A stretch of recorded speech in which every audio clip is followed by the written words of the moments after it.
DSP Shrestha Thakur இந்த பெயரை அவ்வளவு எளிதில் யாரும் மறந்திருக்க மாட்டார்கள்.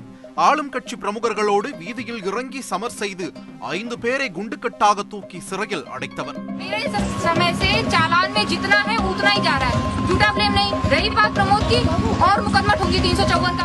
அதற்கு பரிசாக கிடைத்த டிரான்ஸ்பரை புன்னகையோடு ஏற்றுக்கொண்ட இவரை உத்தரப்பிரதேசத்தின் சிங்கப்பெண்ணாகவே கொண்டாடி வருகிறார்கள் இந்தியாவின் யங்ஸ்டர்ஸ். உத்தரப்பிரதேசத்தை பூர்வீகமாக கொண்ட இவர் கடந்த 2012ஆம் ஆண்டில் IPS அதிகாரியாக தேர்வானவர். பல்வேறு இடங்களில் பணியில் இருந்த இவர் தற்போது உத்தரப்பிரதேசம் ஷாம்லி மாவட்டத்தின் உதவி காவல் கண்காணிப்பாளராக இருந்து வருகிறார். கடந்த 2018ஆம் ஆண்டு திருமணத்திற்கு வரன் பார்த்தபோது மேட்ரிமோனியல் வெப்சைட் மூலம் ரோஹித் ராஜ் என்பவர் அறிமுகமாகி இருக்கிறார்.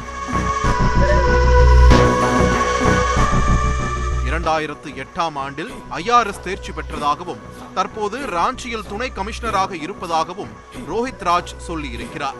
நன்கு விசாரித்த பிறகே இரு வீட்டு சம்மதத்தோடு இவர்களுக்கு திருமணம் நடைபெற்றது.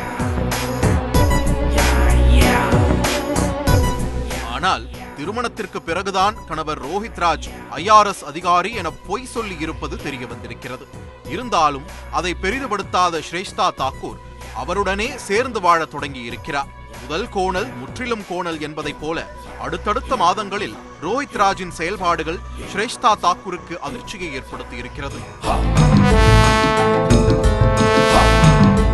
IPS அதிகாரியான தனது மனைவியின் பெயரை சொல்லி பல இடங்களில் கை நீட்டி இருக்கிறார்.